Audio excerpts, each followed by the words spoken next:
Donc, bienvenue à tous pour ce nouveau séminaire donc du pôle planéto du LESIA.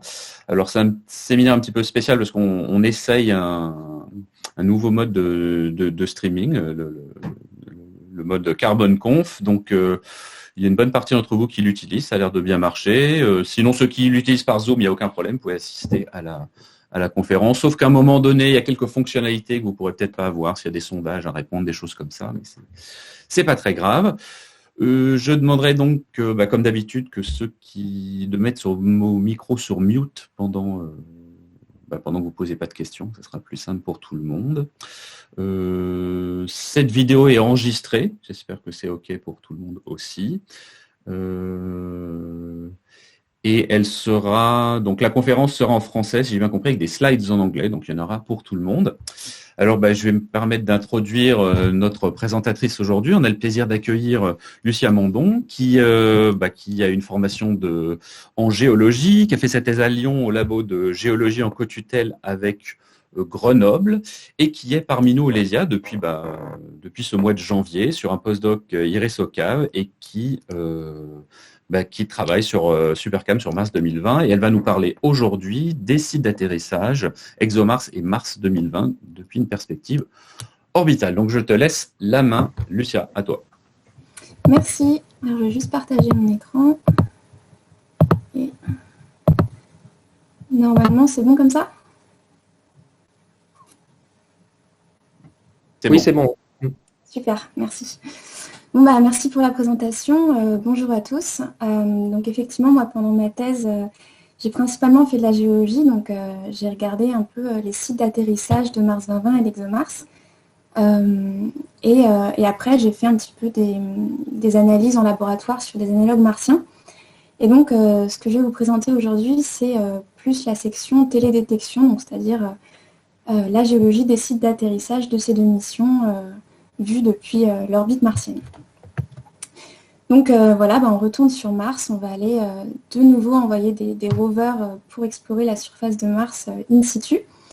Donc il y a la mission Mars 2020 avec le rover Perseverance de la NASA qui atterrit très bientôt, donc dans moins de 20 jours. Je vous inviterai à suivre le live, je vous donnerai quelques chaînes à regarder à la fin de cette présentation. Et puis la mission ExoMars, donc une mission de l'Agence spatiale européenne et russe, qui elle devrait arriver courant 2022-2023.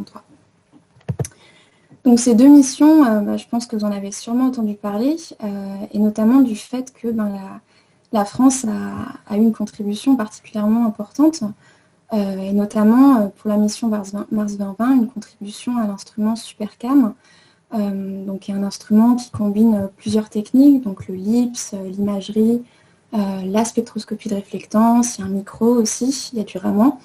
Donc c'est vraiment un instrument qui est assez important puisqu'il permet de faire des mesures sur la composition élémentaire et minéralogique des roches à distance, donc ce qui est quand même assez intéressant pour l'exploration. Et puis sur la mission ExoMars, il y a eu plusieurs laboratoires français qui ont contribué et qui contribuent à la charge utile du rover. Donc voilà, on va commencer directement avec les petits questionnaires, puisque avec la nouvelle plateforme, on peut faire ça. Et donc la première question que j'avais à vous poser, c'est qu'est-ce qu'on sait à peu près de l'habitabilité ancienne de Mars? Donc réponse A, on ne sait pas vraiment si... Alors juste petite précision, il faut que je dise, il faut que vous alliez sur ceux qui sont sur Carbon Free Conf, vous allez sur l'option Q&A et donc vous verrez qu'il y a le sondage qui est activé et vous cliquez là où vous voulez. Voilà, donc réponse A, on n'est pas sûr qu'il y ait eu un jour de l'eau liquide sur Mars et probablement que la planète a toujours été très hostile, donc un grand désert froid et sec. Réponse B, l'eau liquide a priori coulé sur Mars, mais on n'est pas sûr qu'il y ait eu des conditions habitables. Réponse C, il y a eu de l'eau liquide sur Mars et il y a eu des conditions habitables. Et puis réponse D, on a trouvé des formes de vie anciennes martiennes. Donc je vous laisse quelques secondes pour répondre. Alors c'était la réponse C, donc a priori il y a eu de l'eau liquide qui a coulé sur Mars. Et au moins localement, on a trouvé des environnements qui pouvaient être habitables. du moins comparé à la vie qu'on connaît sur Terre. Et donc, effectivement, si on regarde un peu dans l'histoire de Mars, donc qui est divisée en 3 grandes ères, le noachien, l'hespérien et jusqu'à aujourd'hui l'amazonien, et bien en fait, au noachien, et puis de façon un petit peu plus déclinante à l'hespérien, on retrouve des traces de l'activité de l'eau liquide. Donc on va retrouver des minéraux hydratés, on va retrouver des réseaux de vallées, dont la plupart peuvent s'expliquer par du ruissellement en surface. On retrouve d'anciens lacs, on retrouve d'anciens deltas, donc qui eux se forment lorsqu'il y a de l'eau liquide. Et puis, avec l'apport des missions in situ, donc là, ce sont des résultats de la mission MSL et du rover Curiosity, eh bien, on a pu montrer que localement, à l'époque, il y avait des conditions chimiques et puis qui étaient favorables donc, à la vie telle qu'on la connaît sur Terre, et puis des composés également utiles à une activité biologique. Donc, deuxième quiz, quelle est actuellement notre idée du climat martien il y a environ 4 milliards d'années? Donc réponse A, soit on a une atmosphère très épaisse avec un climat chaud et humide, donc on va avoir un cycle de eau en surface qui ressemble à ce qu'on a sur Terre. Réponse B, on a un climat qui est plus froid et sec, donc avec principalement de l'eau sous forme de vapeur et de glace. Et puis réponse C, ça dépend à qui est-ce qu'on demande. Donc je pense que je peux laisser une dizaine de secondes et puis pour vous laisser réfléchir, donc on n'aura pas les résultats tout de suite, mais c'est pas grave. Là, je vais donner la réponse. Ça dépend à qui est-ce qu'on pose la question en fait, puisque là, je vous ai montré des formations géologiques qui se forment lorsqu'on a de l'eau liquide en surface sur une période relativement prolongée. Mais par rapport à ça, aujourd'hui, les modèles, ils n'arrivent pas à reproduire ces conditions de surface. Et ça, c'est principalement dû au fait que, il y a 4 milliards d'années, le Soleil était plus jeune, il rayonnait moins. Et donc, il faudrait des quantités de gaz à effet de serre complètement énormes pour reproduire ces climats-là. Et donc, actuellement, c'est une grosse question qu'on a sur l'étude de Mars. C'est essayer de réconcilier un petit peu les observations et les modèles. Et donc, probablement qu'on avait un climat qui devait être majoritairement froid et sec, et puis que, de façon un petit peu transitoire, ce climat a pu se réchauffer et puis permettre à l'eau liquide d'être stable en surface. Et puis, dernière question, est-ce qu'on a eu déjà des retours d'échantillons de la planète Mars? Oui, non, ou c'est compliqué? Ok, donc la réponse, c'était encore la nuance une fois, c'est compliqué. Puisqu'effectivement, on a des roches martiennes dans les laboratoires qui sont faites les météorites martiennes. Mais ces roches-là, on ne sait pas d'où elles proviennent de la surface de la planète. Donc on attend vraiment les retours d'échantillons pour pouvoir aller un petit peu plus loin dans notre interprétation.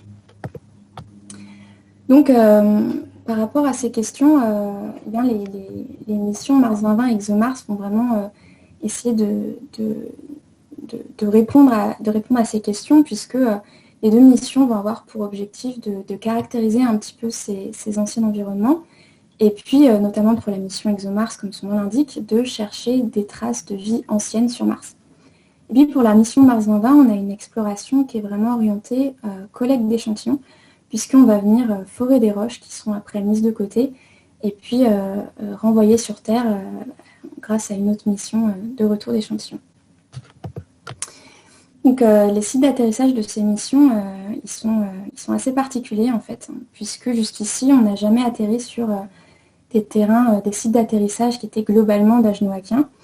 Et donc là, pour la première fois, on va pouvoir aller, grâce aux missions Mars 2020 et ExoMars, explorer ces terrains très anciens et donc en apprendre beaucoup sur le début de l'histoire de Mars. Alors juste avant de vous présenter ces sites d'atterrissage, je voulais vous montrer un petit peu ce qu'on a à disposition pour faire de la géologie depuis l'orbite martienne. Et donc, on est assez chanceux pour Mars, puisque on a un nombre d'instruments qui est absolument incroyable. Donc là, je vous ai mis quelques instruments que j'ai utilisés pendant ma thèse, mais il y en a beaucoup plus que ça. Et donc, on a accès à plein d'informations. On a des données d'imagerie, donc jusqu'à 25 cm par pixel, donc c'est quand même de la très haute résolution. Sur ces images-là, on arrive à voir les rovers à la surface de Mars. Ce qu'il y a ici en orange sont des données en fait, qui nous permettent d'avoir une indication sur la minéralogie des surfaces. Donc ça, c'est principalement la technique de spectroscopie dans le visible et proche infrarouge. Donc c'est une technique qui est énormément utilisée pour l'étude de la surface de Mars. Et donc en fait, on va regarder comment la lumière du Soleil est réfléchie par la surface. Et donc on va produire des spectres et en fonction des différentes bandes d'absorption qu'on observe, eh bien, on peut en déduire la présence de minéraux à la surface. Et puis on a également des informations sur la granulométrie des surfaces, puisqu'on a des mesures d'inertie thermique. Et puis on a aussi des données sur l'altimétrie, donc on peut refaire un petit peu des modèles 3D contraints en altitude qui nous permettent de faire de la géologie de façon correcte. Et puis un dernier point qu'on peut estimer grâce à ces données orbitales, c'est l'âge des surfaces, puisque en fait quand une surface se forme, elle va être vierge de tout cratère d'impact, et puis au fur et à mesure du temps, elle va être impactée, et donc on estime que plus une surface est vieille, et bien, plus elle va présenter des cratères d'impact. Et donc cette relation densité de cratères, âge absolu des surfaces, elle a été calibrée pour la chronologie lunaire, puisqu'on a eu des retours d'échantillons des missions Apollo et Luna. Dans le cas de la chronologie martienne, eh ben, on n'a pas encore eu de retour d'échantillons. Donc on a quelque chose qui est plus dérivé de la chronologie lunaire, donc il y a quand même beaucoup d'incertitudes. Donc voilà, d'où vraiment l'importance de ces retours d'échantillons. Donc voilà, je vais vous présenter ces sites d'atterrissage, donc en commençant par le site d'atterrissage de Mars 2020, du rover Perseverance, qui est situé en marge de ce bassin d'impact d'Isis Planitia, qu'on voit ici en bleu. Donc plus en détail, le site d'atterrissage de Perseverance, c'est le cratère G0, donc qui est un cratère d'impact qui s'est formé probablement au Noakien. Et donc G0 en slovène, ça veut dire lac. Et en fait, au Noakien et à l'Hespérien, ce cratère d'impact était en fait un lac.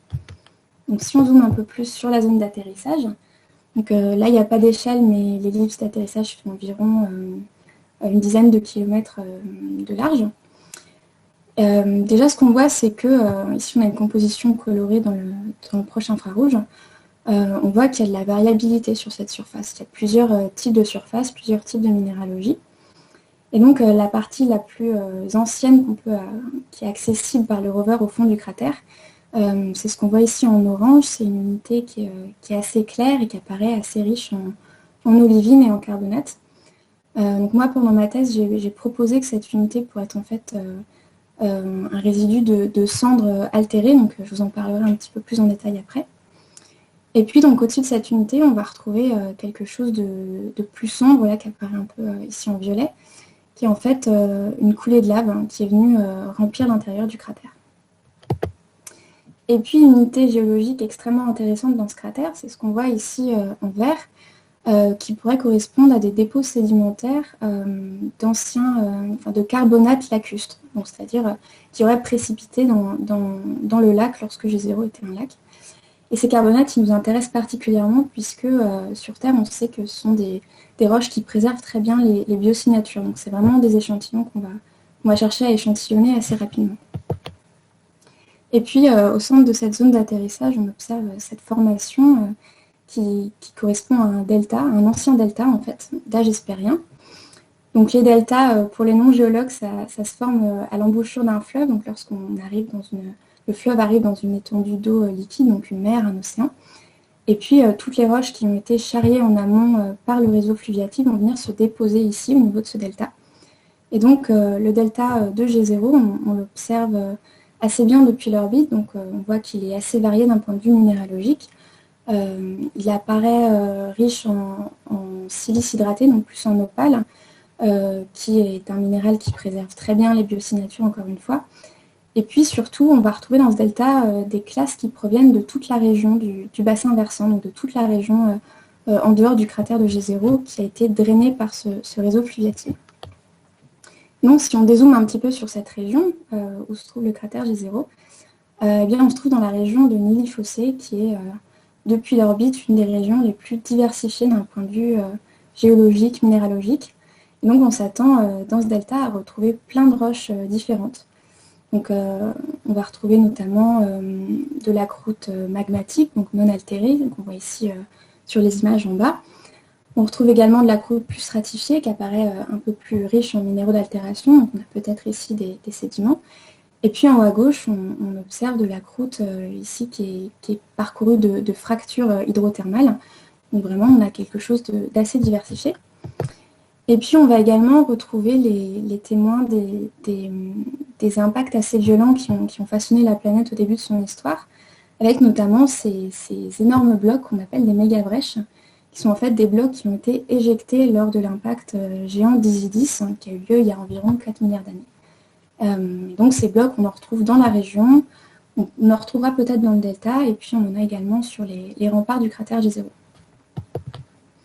Et puis finalement, dernière unité principale qu'on retrouve dans cette région, c'est la même unité qu'on trouve à l'intérieur du cratère, qui est une unité qui paraît assez riche en olivine et en carbonate, et moi qui m'a particulièrement intéressée pendant ma thèse.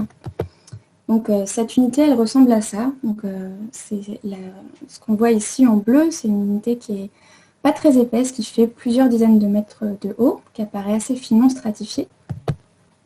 Et puis, c'est une unité qui correspond aux détections les plus importantes d'olivine et de carbonate de la planète. Donc, c'est vraiment quelque chose de majeur qui a été quand même relativement bien étudié. Mais par rapport à ça, on n'a pas réussi à bien la dater.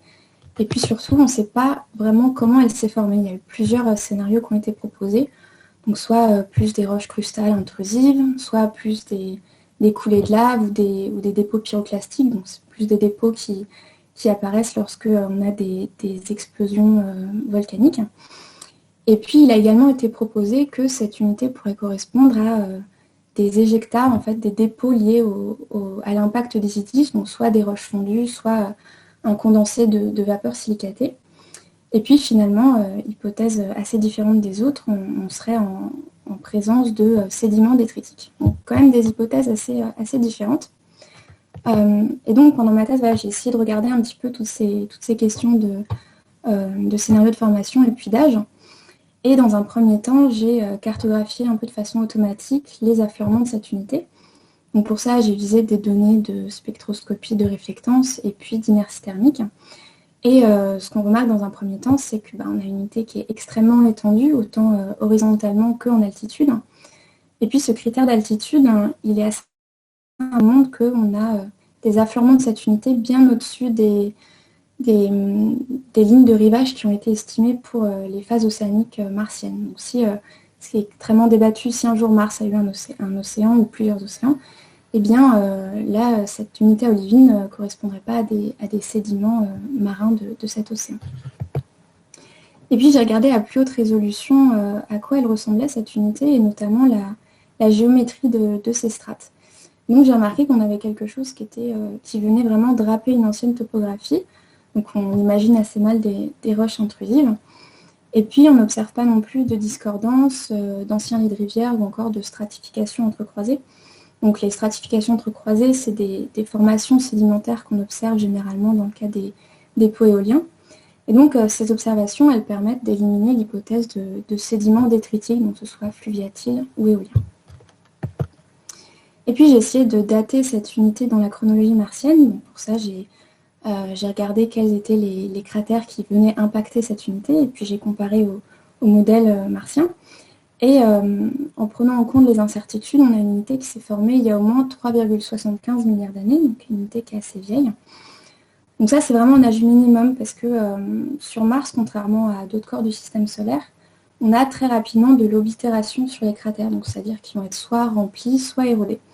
Mais on sait que sur cette unité, on a suffisamment de cratères pour dire qu'elle est âgée d'au moins 3,75 milliards d'années, à peu près. Et puis, j'ai contraint un petit peu mieux cet âge en faisant un peu de stratigraphie relative, c'est-à-dire en regardant un petit peu comment cette unité, elle était intercalée entre les différentes autres unités géologiques, les différents événements. Et j'ai remarqué qu'en fait, elle venait se superposer aux remparts du cratère G0, qui eux-mêmes sont extrêmement érodés. Donc, a priori, on a une unité qui s'est mise en place après ce cratère G0 et après l'érosion de ces remparts. Et puis que le cratère G0, il vient les localiser en fait sur les remparts du bassin d'impact d'Isidis, donc probablement qu'il est arrivé après cet événement d'Isidis. Donc si on recoupe un petit peu toutes les informations, on peut resserrer un petit peu cet âge et finalement trouver un âge moyen d'environ moins 3,82 milliards d'années. Donc cet âge, il est assez important puisque on va avoir des retours d'échantillons de cette unité. Donc on va pouvoir dater en laboratoire très précisément ces roches. Et en comparant un petit peu l'âge qu'on trouve en laboratoire avec l'âge qu'on obtient dans la chronologie martienne actuelle, et ben, on va pouvoir venir calibrer un petit peu la chronologie martienne de la même façon qu'on a fait avec la chronologie lunaire. Et puis cet âge, il nous dit aussi qu'on n'est pas en présence des éjecta d'Isidis, puisque il y a eu plusieurs millions d'années entre l'impact géant d'Isidis et puis la mise en place de cette unité. Donc finalement, ça nous laissait deux principaux scénarios, qui sont les scénarios volcaniques, donc soit des coulées de lave, soit des dépôts pyroclastiques, donc plus des cendres. Alors il se trouve que quand on regarde l'inertie thermique de ces dépôts, on a quand même quelque chose qui apparaît comme assez friable, assez plastique, et donc on serait plutôt en présence de cendres que de coulées de lave. Donc les événements volcaniques explosifs qui donnent des formations riches en olivine, c'est assez rare sur Terre, puisque s'il y a de l'olivine, c'est que les magmas sont assez peu évolués, et donc ce ne sont pas des magmas qui ont tendance à exploser. Et donc si on a eu effectivement des éruptions explosives, eh bien, il faut que, au moment où il y a eu la remontée du magma, le magma soit rentré en contact avec de l'eau, donc soit une nappe phréatique, soit plus en surface. Ce qui veut dire qu'au Noaquien, donc à l'époque où cette unité géologique s'est mise en place, eh bien, il devait y avoir de l'eau au moins en surface. Et puis, vu la taille immense de ces dépôts, on s'attend quand même à plusieurs sources. Et puis avoir des explosions assez intenses. Donc on a estimé qu'avec les dépôts qu'on observait aujourd'hui, il y a eu des événements au moins 1000 fois plus importants que celui du Vésuve qui a détruit Pompéi. C'est juste pour rendre ça un peu plus intéressant. Voilà. Donc ça, c'était pour le site d'atterrissage de Mars 2020. Maintenant, je vais vous parler un peu du site d'atterrissage d'ExoMars. Puisque donc, moi, j'étais au laboratoire de géologie de Lyon pendant ma thèse, donc avec l'équipe qui a proposé ce site d'atterrissage, en collaboration avec l'IAS. Et donc, je voulais vous présenter un petit peu tout le cheminement qu'il y a eu pour trouver ce site d'atterrissage. Et donc, la mission ExoMars, comme son nom l'indique, elle est très orientée exobiologie. Donc, on va vraiment chercher d'anciennes traces de vie. Et donc, par où on commence pour trouver un site d'atterrissage qui correspond à cet objectif-là? Eh bien, on va chercher déjà à avoir un site où il y a eu beaucoup de liquide sur une période prolongée dans le temps, donc on va plus chercher des terrains noaquiens. Et puis, on va également chercher des roches sédimentaires qui, à l'opposé des roches volcaniques, concentrent assez bien la matière organique, parce qu'il faut pouvoir la détecter aujourd'hui. Alors, le problème qu'on a avec la mission ExoMars, c'est que bien les Européens et les Russes n'ont encore jamais atterri sur Mars. Et donc, on a une ellipse d'atterrissage qui est extrêmement grande, qui fait plus de 120 km de long, alors que le rover, finalement, il va faire au maximum 400 km. Donc, il fallait trouver une zone où, sur des centaines de kilomètres, on pouvait avoir des affleurements intéressants d'un point de vue scientifique. Et donc, pour trouver ce site, l'équipe a, dans un premier temps, filtré la carte de Mars en fonction des contraintes d'ingénierie, c'est-à-dire des contraintes en latitude, donc pour que les panneaux solaires opèrent correctement, et puis des contraintes en altitude. Donc on cherchait à avoir des terrains très bas pour avoir suffisamment le temps de freiner lors de la descente dans l'atmosphère. Et donc ça laissait finalement deux zones pas très étendues comparées à l'ensemble de Mars. Donc sur la droite, on retrouve le bassin d'Isidis Planitia avec le cratère G0 et puis le site d'atterrissage de Mars 2020. Et donc l'équipe s'est plus intéressée à ce qui se passait ici sur la gauche, donc sur le bassin d'impact de Chryse Planitia. Donc si on zoome, c'est un bassin, on va retrouver des terrains très anciens, des terrains d'âge noaquien, qu'on voit ici à gauche en rouge. Et puis ce sont des terrains aussi sur lesquels on va retrouver des minéraux hydratés. Et donc en combinant un petit peu ces informations, c'est comme ça que l'équipe est arrivée à trouver le site d'atterrissage d'ExoMars, le site d'Oxyaplanum. Donc là, ce qu'on voit ici en rouge sont des détection automatique de minéraux hydratés. Et puis en blanc, l'enveloppe des ellipses d'atterrissage. Donc là, c'est celle qui était utilisée pour un atterrissage en 2020. Donc comme la mission a été repousser. L'ellipse est un peu décalée, mais ça ne change pas fondamentalement beaucoup de choses. Et donc ce site, il est recouvert partout d'une unité qui correspond aux détections de minéraux hydratés, qui est une unité argileuse, et qui est une unité qui est très ancienne, elle aurait plus de 4 milliards d'années, donc vraiment elle va enregistrer les conditions de Mars il y a très longtemps. Et c'est une unité qui apparaît riche en argile. Et donc ces argiles, on sait que ce sont des minéraux qui se forment dans l'eau, qui sont généralement de bons catalyseurs pour les réactions organiques, et puis qui sont également capables de stocker de la matière organique dans leur structure. Et puis ce sont des minéraux qui se forment dans des conditions de pH et de température qui sont relativement favorables à la vie, comparées à la vie qu'on a sur Terre. Et puis c'est une unité qui est finement stratifiée, qui vient draper une topographie préexistante et puis qui est localisée dans des bassins, dans les points bas. Donc il y a plusieurs hypothèses qui ont été proposées. Donc soit on sera en présence de cendres volcaniques qui auraient été altérées, soit on sera en présence de sédiments marins. Et ce qui est intéressant quand on regarde où est situé Oxyaplanum, eh bien on est juste à côté des lignes de rivage qui ont été proposées pour les océans martiens. Alors c'est quelque chose qui est extrêmement débattu, l'océan martien, mais si un jour Mars a connu des phases océaniques, eh bien on pourrait être en présence des sédiments qui y sont associés. Alors donc cette unité, pour ces raisons-là, c'est la cible principale de la mission ExoMars. Vraiment, ce sont des roches qu'on va chercher à échantillonner rapidement. Et puis, c'est une unité qui affleure à de nombreux endroits sur l'ellipse d'atterrissage. On a estimé, donc là, pour l'ellipse de 2020, qu'il y avait plus de 70% de chances d'atterrir directement dessus, malgré le fait qu'on ait une ellipse de plus de 120 km de long. Et puis, si on prend en compte la capacité du rover à pouvoir rouler vers un affleurement pour faire un échantillonnage, eh bien, on aurait plus de 99% de chances d'aller voir ces roches-là. Donc, spectralement, c'est une unité qui a une signature d'argile ferromagnésienne. Donc ça, on le voit puisque on a des bandes d'absorption vers 1,4, 1,9 microns, qui nous indiquent qu'on est en présence d'une phase hydratée, et puis vers 2,3 et 2,4 microns, qui sont des absorptions qui correspondent à la vibration de la liaison métal-OH dans les minéraux. Et donc, typiquement, quand on observe ce genre de spectre, on sait qu'on est en présence d'une argile ferromagnésienne. Et puis, également quelque chose de très important, cette signature spectrale, eh bien, finalement, c'est un peu celle qu'on observe à de nombreux endroits sur les terrains noachiens qui sont altérés. Donc, si on arrive à échantillonner et à analyser ces dépôts, eh bien, on va pouvoir essayer un peu d'extrapoler et de comprendre un peu l'altération noachienne à l'échelle globale.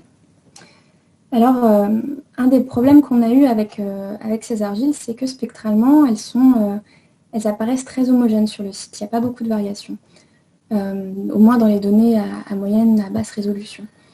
Et ça peut être un problème puisque si jamais on atterrit sur ces dépôts, qu'on fait un échantillonnage et que les résultats ne sont pas vraiment concluants en termes d'objectifs de la mission, eh bien, il y a assez peu de chances qu'on aille voir des affleurements très différents qui enregistrent des environnements différents. Et donc, pendant ma thèse, j'ai essayé de regarder un petit peu cette unité argileuse, essayer de voir si on avait de la variabilité à haute résolution. Et donc, je ne vais pas rentrer dans le détail, mais oui, on a quand même un peu de variabilité. Déjà, sur les images multispectrales, donc là, c'est des images en fausse couleur, on voit qu'il y a des variations de couleurs qui sont à relier à des différences de composition. Et on a observé différents types de terrains. Donc là, on a des terrains qui apparaissent un peu plus bleus ici, avec des fractures assez larges, qui eux ont une signature spectrale qui correspond plus à un mélange de ces argiles ferromagnésiennes avec de l'olivine, donc quelque chose d'un peu plus volcanique. Et puis, si on descend dans la stratigraphie, eh bien, on observe des terrains qui apparaissent un peu plus orangés, qui sont beaucoup plus riches en argile ferromagnésienne, et sont des terrains où on pourrait, c'est pas confirmé, mais on pourrait avoir une détection de carbonates. Et les carbonates, ça serait extrêmement intéressant puisque ce sont des minéraux qui se dissolvent en conditions acides. Donc, si on en observe aujourd'hui, c'est que le site a été préservé des conditions acides qui ne sont pas forcément favorables à la vie. Et puis, également une bonne nouvelle, ces terrains qui apparaissent très altérés, avec beaucoup de minéraux d'altération, eh bien, on les retrouve à de nombreux endroits dans l'ellipse d'atterrissage, ils sont assez bien répartis. Et on en retrouve également au centre de l'ellipse, donc là où la probabilité d'atterrir est la plus forte. Alors sur Oxyaplanum, on n'a pas seulement des argiles, on a aussi d'autres unités géologiques. Et on retrouve, tout comme le cratère G0, on va retrouver un delta qui est ici un peu sur la partie est de l'ellipse. C'est un delta d'âge noétien, donc qui est plus vieux que le delta de G0. Et puis, donc, je vous ai dit, les deltas se forment lorsqu'il y a une étendue d'eau liquide, un lac, une mer. Et donc, si on regarde l'altitude à laquelle s'est formé ce delta, eh bien, on peut essayer de retrouver l'étendue de l'eau liquide à l'époque où le delta s'est formé. Et on remarque, donc ce qu'on voit ici en bleu sur la droite, c'est que une bonne partie de l'ellipse d'atterrissage, en fait, était recouverte par de l'eau liquide. Et puis, avec la topographie actuelle, on a quelque chose qui est ouvert vers les plaines du Nord, donc potentiellement quelque chose d'un peu plus grand que seulement une mer restreinte au niveau d'Oxyaplanum. Et puis ce delta, il apparaît également enrichi en opale, en silice hydraté, donc qui est encore une fois un minéral qui permet de bien préserver les biosignatures. Après, le problème comparé à G0, c'est qu'on a une ellipse qui est beaucoup plus grande et donc une probabilité d'aller visiter ce delta qui est plus faible, qui est de moins de 10%. Donc probablement que malheureusement, on n'ira jamais le visiter, ce delta. En revanche, on a d'autres affleurements qui pourraient être reliés à l'activité de ce delta, qui sont des espèces de petites buttes témoins qu'on observe un peu partout dans l'ellipse. Donc, une butte témoin, que je vous ai mis en haut à droite, c'est les restes en fait d'unités plus larges qui a été érodée. Et donc, ces buttes témoins, elles se retrouvent à peu près sur le même niveau stratigraphique que le delta, et puis elles ont, en termes d'inertie thermique, une signature qui est extrêmement similaire. Donc peut-être que ces buttes sont en fait les résidus de sédiments qui se sont formés dans l'étendue d'eau liquide dans laquelle s'est formé le delta.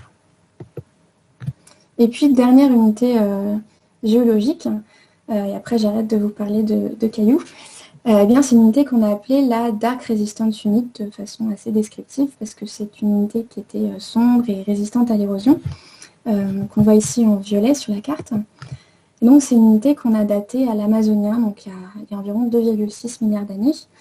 C'est une unité qui n'apparaît pas altérée, qui apparaît assez endurée, très résistante à l'érosion, qui a une forte inertie thermique, donc on pense que ça correspondrait plus à d'anciennes coulées de lave qui auraient pu à un moment recouvrir une partie du site et qui auraient été érodées pour produire les affleurements qu'on observe aujourd'hui. Donc Oxyaplanum, c'est un site qui reste assez complexe, on a encore beaucoup de questions, on ne comprend pas vraiment tout ce qui se passe, mais on peut quand même dessiner une histoire avec les événements principaux qui l'ont affecté.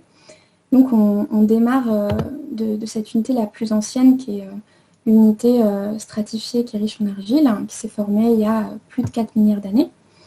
Et on sait que vers la fin du Noaquien, le site devait être recouvert par de l'eau liquide, donc qui avait également un delta, un réseau fluviatile plus en amont qui venait drainer la région. Et puis, cette étendue d'eau, eh bien, elle s'est asséchée au cours du temps. Et puis, à l'Hespérien et à l'Amazonien, il devait principalement y avoir de l'érosion du site. Il ne s'est pas passé grand-chose, mis à part des événements volcaniques qui ont eu lieu principalement au début de l'Amazonien, qui sont venus recouvrir une partie du site. Et puis, jusqu'à aujourd'hui, on a eu principalement de l'érosion qui a mis à jour tous ces dépôts. Et puis, finalement, une dernière chose importante avec le site d'Oxyaplanum, c'est que on a une mission qui est très orientée exobiologie, donc on va chercher à trouver des biosignatures qui auraient été conservées pendant plus de 4 milliards d'années, donc c'est quand même une tâche très difficile. Et il y a cette question qui se pose de la préservation des biosignatures. Et il se trouve que sur Oxyaplanum, on a eu énormément d'érosion, donc ça on le voit puisqu'on a des morphologies inversées, donc ici ce qu'on voit en haut, c'est un ancien cratère qui a été rempli de lave et tout le tour a été érodé pour laisser un petit peu ces morphologies là qu'on observe. On a ces buttes témoins et puis on a également des modèles qui ont été faits sur l'oblitération des cratères d'impact. Et ces modèles, en fait, ils nous permettent de dire que même aujourd'hui, eh bien, on a de l'érosion continuelle de la surface et que ces surfaces, en fait, sont mises à jour de façon relativement rapide et plus rapidement que les taux de destruction de la matière organique en surface, puisque la surface de Mars détruit les composés organiques assez rapidement. Et donc, ce qui est bien, c'est que si on atterrit sur Oxyaplanum et qu'on fait un forage, a priori, on aura des roches qui ont été mises à la surface relativement récemment. Donc, pour ce qui est à retenir de ces sites d'atterrissage, on a des sites qui exposent des roches en fait, qui enregistrent vraiment les conditions très précoces de Mars, du Noakien. Donc, elle nous intéresse particulièrement puisque c'est une époque qui n'a pas été énormément visitée par les missions in situ. Et puis, les roches et les minéraux qu'on observe sur ces sites d'atterrissage, ils nous indiquent que ce sont des régions où il y a une histoire très liée avec le liquide.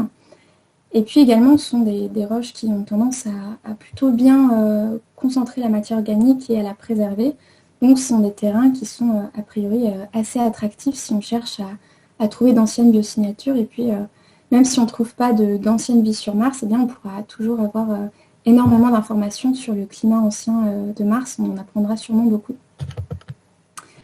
Donc, petite comparaison pour conclure sur ces sites, le cratère Jezero, on voit que c'est un cratère qui est rempli de roches qui sont extrêmement diversifiées, donc qui enregistrent des environnements très différents. Un des seuls petits bémols qu'on pourrait proposer sur ce site, c'est que finalement, les roches les plus anciennes, elles sont régionales, elles ne sont pas dans le cratère, et elles ont été transportées à travers ce réseau fluviatile jusque dans le delta, donc peut-être qu'elles ont été un peu modifiées. Donc ça serait vraiment une chose qu'on pourrait reprocher à ce site, mais globalement c'est un site qui a l'air vraiment super. Et puis surtout, on va pouvoir avoir des retours de ces échantillons pour faire une analyse un peu plus poussée en laboratoire, et puis surtout pour calibrer la chronologie martienne.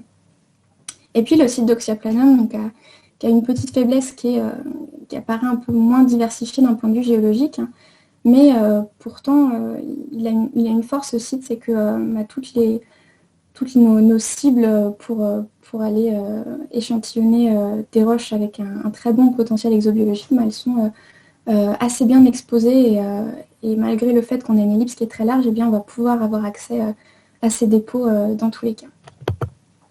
Donc voilà, je vous remercie de votre attention, et puis pour ceux qui souhaitent suivre l'atterrissage de Persévérance en live, donc dans moins de 20 jours, il faudra vous connecter un peu avant 21h50, qui est la date prévue d'atterrissage. Donc, je vous ai mis une liste non exhaustive de chaînes à aller regarder pour suivre les événements qui seront organisés.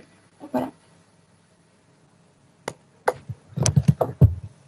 Merci beaucoup, Lucia.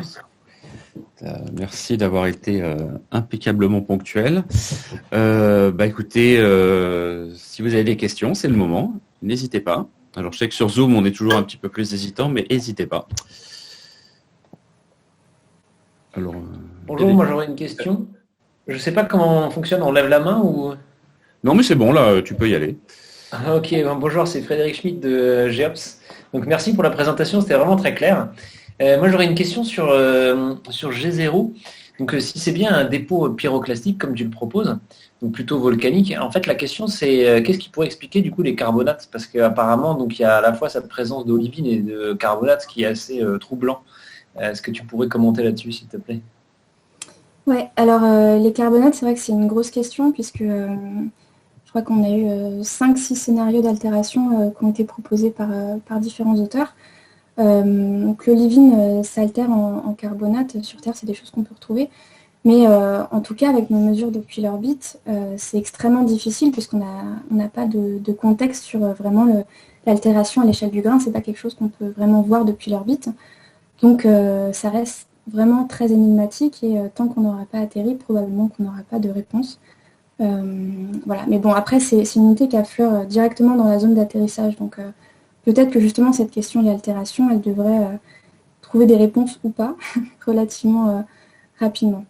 Après, moi, de ce que j'avais vu sur l'étendue des carbonates, on a des affleurements où, en fait, sur plusieurs dizaines de mètres de haut, on va retrouver des carbonates dans la roche.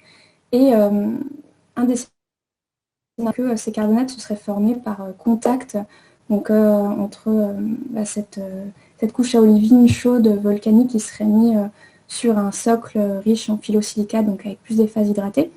Et donc ce contact entre les deux aurait fait une espèce de métamorphisme de contact et aurait produit par altération les carbonates. Mais bon, si on en retrouve sur plusieurs dizaines de mètres de haut, ça paraît quand même assez difficile à expliquer, d'autant qu'on n'a pas vraiment de fracture qu'on observe qui pourrait faire remonter ces fluides dans l'unité. Et voilà, pour le reste, on n'a pas vraiment de réponse, je pense. Je rebondis là-dessus, avant qu'on parte sur un autre sujet. François Forger, donc au LMD. Tu as, dans ton exposé, tu as vraiment séparé deux sortes de carbonates. Hein. Tu as les carbonates qui sont dans la zone riche en olivine, puis tu as décrit quand même ce spectaculaire, je ne sais pas si on dit affleurement, au-dessus du delta, et ils sont considérés comme étant de nature différente. Tu peux en dire un petit peu plus ? Oui, c'est une étude qui est sortie l'an dernier, qui a regardé en fait effectivement à cet endroit-là plusieurs choses, déjà donc les signatures spectrales de ces carbonates et puis leur distribution d'altitude, et a remarqué que c'était quelque chose qui était probablement différent du reste de la région, qui était relativement bien restreint sur la marge du cratère G0, et donc qui serait effectivement différent de cette unité à olivine. Et donc ça pourrait être des sédiments et de précipitations dans le lac. Après, ça paraît, moi j'ai pas la réponse, hein, mais ça paraît assez étonnant que les seuls carbonates marginaux qu'on trouve, lacustres, soient dans la région où on a quasiment les seules détections, les détections les plus importantes de carbonates de Mars. Si on a une précipitation directement depuis l'atmosphère, c'est une drôle de coïncidence que ça soit dans une région où on a déjà des carbonates un peu de partout. Enfin, je ne sais pas, c'est pareil, c'est quelque chose qu'on va pouvoir regarder assez rapidement. Mais pour le moment, ce qui est globalement admis, c'est qu'on a quelque chose de différent à cet endroit-là. Oui.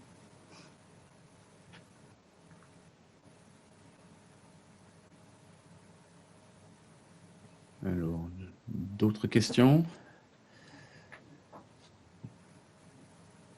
Alors moi j'avais une question mais complètement naïve de béotien pur.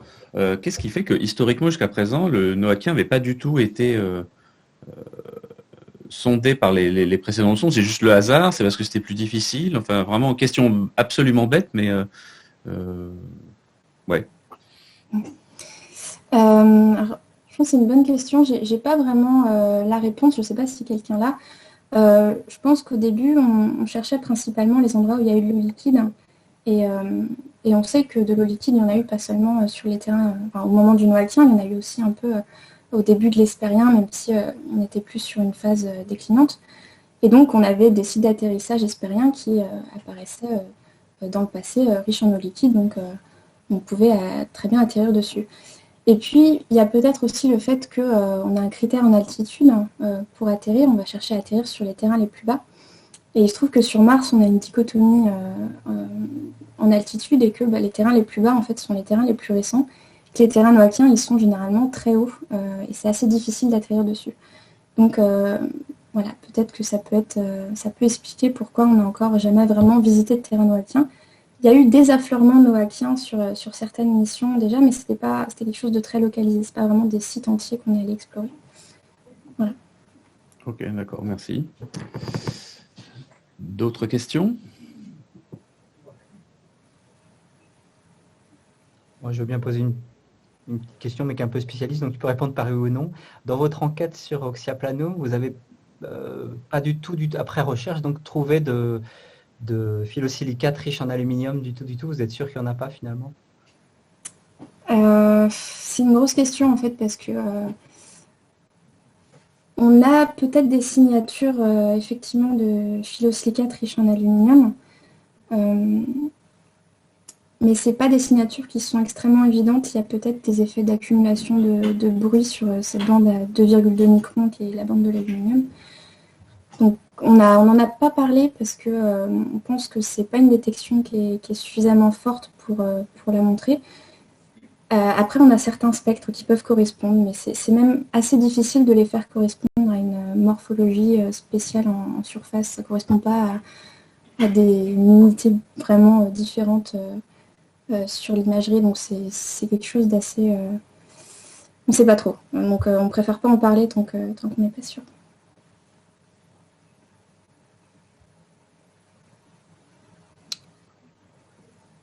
Bon, bah écoutez, s'il n'y a pas d'autres questions, on remercie encore une fois vraiment beaucoup Lucia pour avoir fait ce passionnant séminaire. Et puis, désolé pour les petits incidents techniques, mais pour ceux qui n'ont pas eu le chat, les sondages sont maintenant accessibles, voilà, avec les résultats, etc. Je vois que Quentin les a mis. Oui, donc cette vidéo a été enregistrée. Elle sera sur la chaîne YouTube normalement du Lesia prochainement. Donc, allez la voir régulièrement. Normalement, les liens seront là. Et puis, sinon, je vous... Les cafouillages. Comment, quoi? Avec les cafouillages. Ah bah bien sûr, bien sûr. Ouais. Ça donne. On a fait exprès en fait, c'est pour donner une crédibilité de réalité en fait. C'est l'effet d'identification en fait. Donc